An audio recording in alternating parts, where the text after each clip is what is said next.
Halo teman-teman semuanya, perkenalkan nama saya Nur Fajriana dengan NIM 23020561108. Jadi pada kesempatan kali ini saya akan mereview sebuah film yang mana berjudul Downfall. Jadi Downfall ini merupakan sebuah film Jerman yang rilis pada tahun 2004 yang disutradarai oleh Oliver Hirschbiegel. Jadi film ini mengisahkan tentang hari-hari terakhir dari Adolf Hitler di bunker bawah tanah Berlin.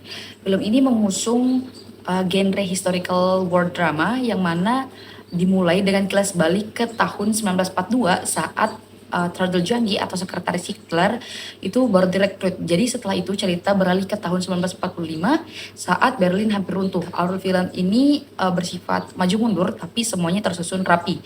Ini tuh menunjukkan prinsip function atau semua bagian cerita mempunyai tujuan yang mana memperkuat pesan tentang kehancuran total yang akan dialami oleh Jerman dan juga seluruh karakter yang ada di film ini. Selanjutnya masuk kepada karakter dan juga fungsinya. Adapun salah satu dari main karakter di film ini adalah Adolf Hitler yang mana ditampilkan bukan sebagai diktator tapi sebagai manusia yang rapuh, marah, bingung atau bahkan sentimental. Ini merupakan potongan film di mana Adolf Hitler dikhianati oleh bawahannya sendiri.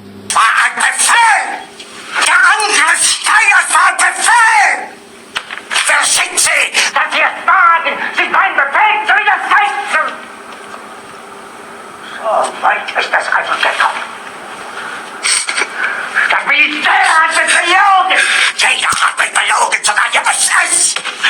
Die gesamte Generalität ist in 2000 Haufen niederträchtiger, treuloser Feiglinge. Mein Führer, ich kann nicht zulassen, dass die Soldaten, die für Sie verbringen... Nicht als Feiglinge, verreiter Versager. Mein Führer, was Sie da sagen, ist ungeheuerlich. Die Generalität ist doch der Stolz des deutschen Volkes.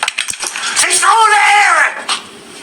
Nah, dalam teori Barthes ini adalah proses konotasi yang membentuk mitos tentang kemanusiaan dalam kekejaman.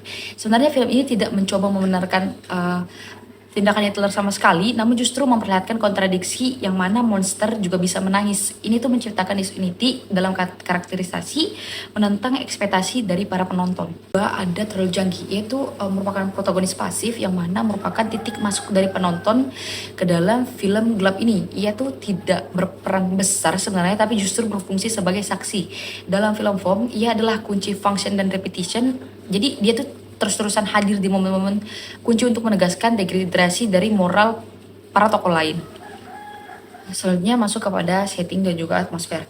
Sebenarnya hampir keseluruhan film ini nyaris hanya berlangsung di bawah tanah atau di bunker itu tadi. Kalau ingin dikaji menurut Barthes, sebenarnya bunker ini bisa dibaca sebagai tanda yang menyembunyikan asal-usulnya. Jadi bukan sebagai benteng pertahanan, tapi justru sebagai kuburan ideologi. Inilah mitos yang coba dibentuk oleh film ini. Jadi kejatuhan itu tidak selalu dramatis, tapi bisa hadir dalam kesunyian dan juga kekurungan. Ini merupakan scene di mana Magda Goebbels atau istri dari Joseph Goebbels membunuh keenam anaknya karena ia merasa bahwa ia tidak bisa menerima kenyataan Jerman kalah perang.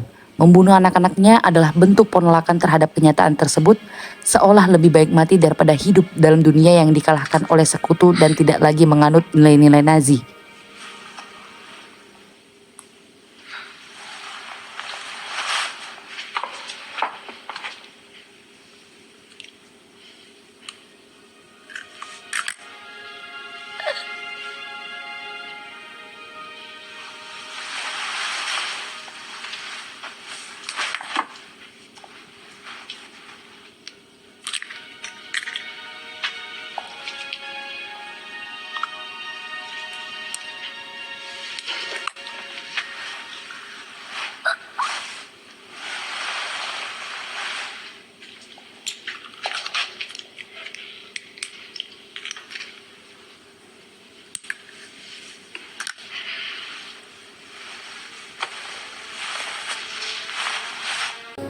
Baik, masuk kepada pencahayaan dan juga komposisi visual.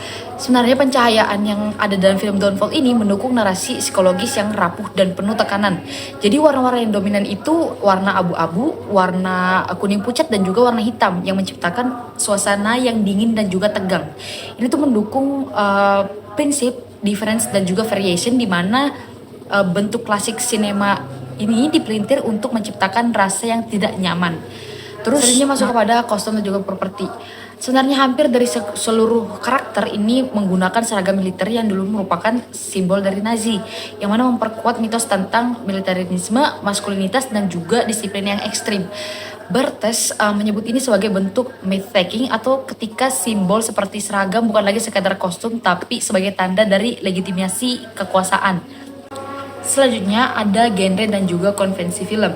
Downfall adalah bagian dari genre historical war drama, tetapi juga menyerap unsur psikologis thriller. Jadi genre di sini tuh bukan hanya kategori tapi sistem ideologis yang membentuk ekspektasi dari para penonton. Film ini menggunakan convention genre perang bunker, seragam, kehancuran, tapi diputarbalikan jadi tidak ada kemenangan, hanya ada kehampaan. Jadi akhir film ini sebenarnya memperlihatkan Troll Janggi berjalan keluar dari kehancuran. Kalau misalnya dilihat dari semetika Bartes, ini bisa dibaca sebagai harapan bahwa mitos bisa dikritik, bahwa ideologi bisa dipertanyakan. Downfall bukan hanya sekedar dokumentasi sejarah, tapi sebenarnya cermin yang memaksa kita menatap wajah dari mitos kekuasaan. Sekian dari saya, wassalamualaikum warahmatullahi wabarakatuh.